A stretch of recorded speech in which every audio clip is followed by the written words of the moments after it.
સર્વકાળ હિતકારી જ્ઞાનવાણી દેશના સર્વ સામાન્ય સિદ્ધેશ્વરા અમર વચનયા આર્ત ધ્યાને અગ્રશોચિ વર્તે આત્મપીડને સાત પેઢી ઉપાધિમાં વ્યગ્ર રહે ચિંતને વર્તમાન વેડફે ઉર્ગલી ત્રિપાદમાં આવા હત ભાગિયા જાય છે તિર્યંચમાં રૌદ્ર ધ્યાને હિંસા પીડા અગ્નિધારી જલતો જીવ કોઈ નાયે ખેતરોમાં સાંઢ ચરે પાશવીય બદતમીઝી વિના હકી પાપો કષ્ટી બેહદ નરકાધિકારીને ભારી ખેદ કંપી ભોગવટ સધર્મ ધ્યાને શુભ કાર્યે દેહ વર્હે ઉપકારાય પ્રેમ બક્ષી પર હિતસ્વી નીતિથી જ પ્રમાણાય સર્વ સંગે નિયમથી સદા વ્રત વિવેકમાં દૈવી ગુણ ધારી જીવ જાય દેવ ગતિમાં જ્ઞાની થકી સળગે દીવો તે પછી જ શુક્લ ધ્યાન દેહ આત્મા ભિન્ન વર્તે અક્રમે સ્વરૂપ ભાન માયા આખી નિર્વંશ નિર્જરા નિકાલમાં દાદાજીના જ્ઞાનધારી જાય પછી મોક્ષમાં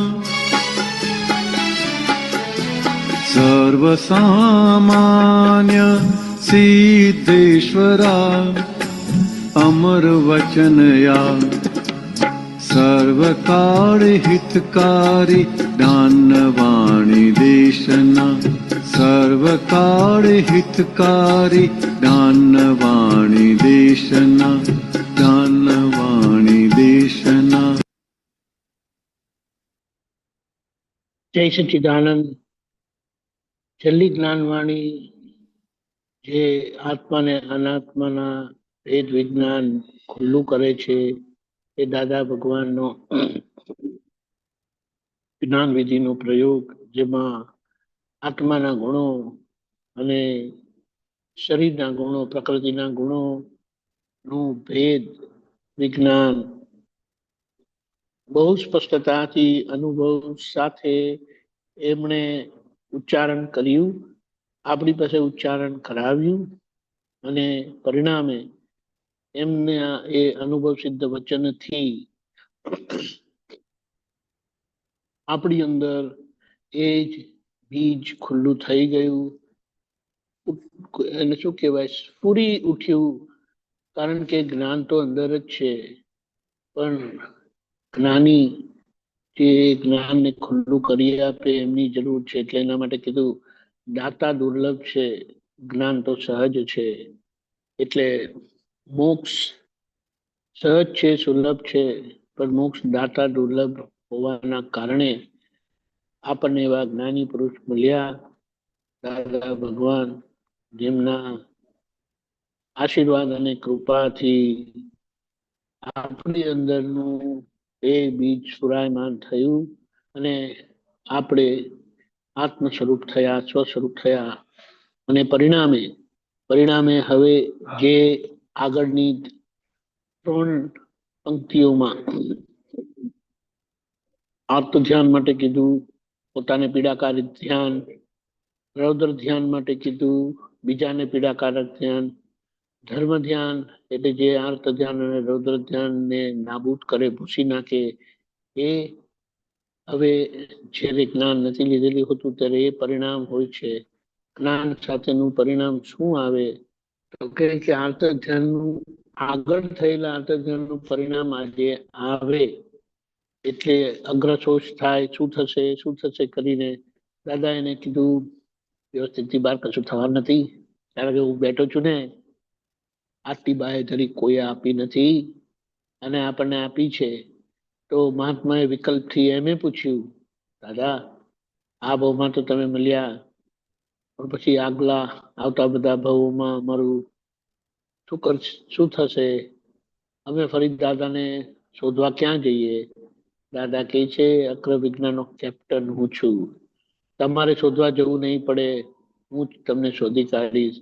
એમે આ જન્મમાં તમે મને શોધ્યો નથી, હું તમને શોધીને લઈ આવ્યો છું.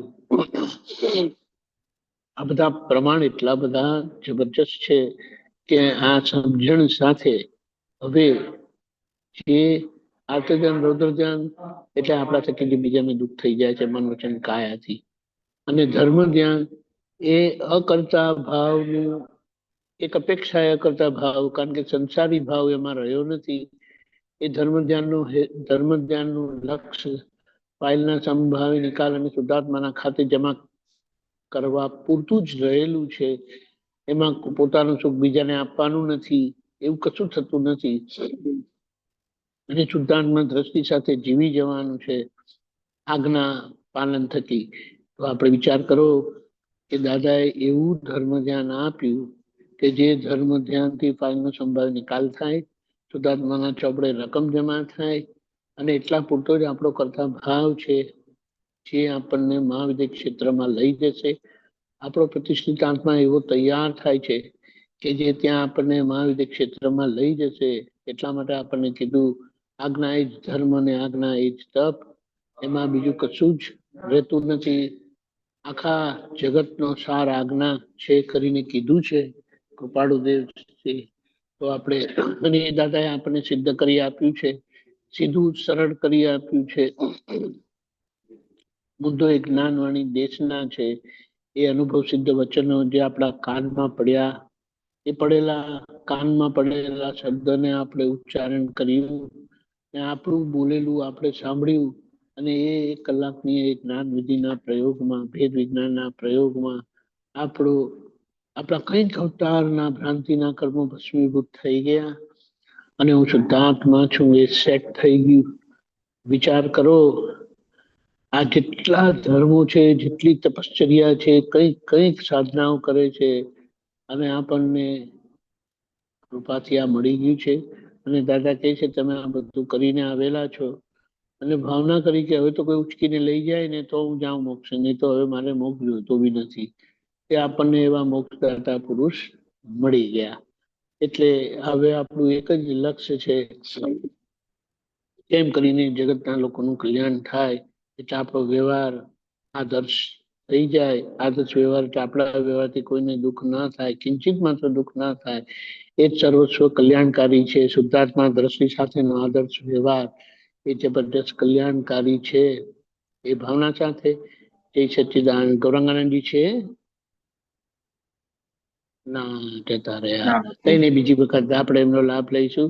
જય સચ્ચિદાનંદ. આખા દિવસ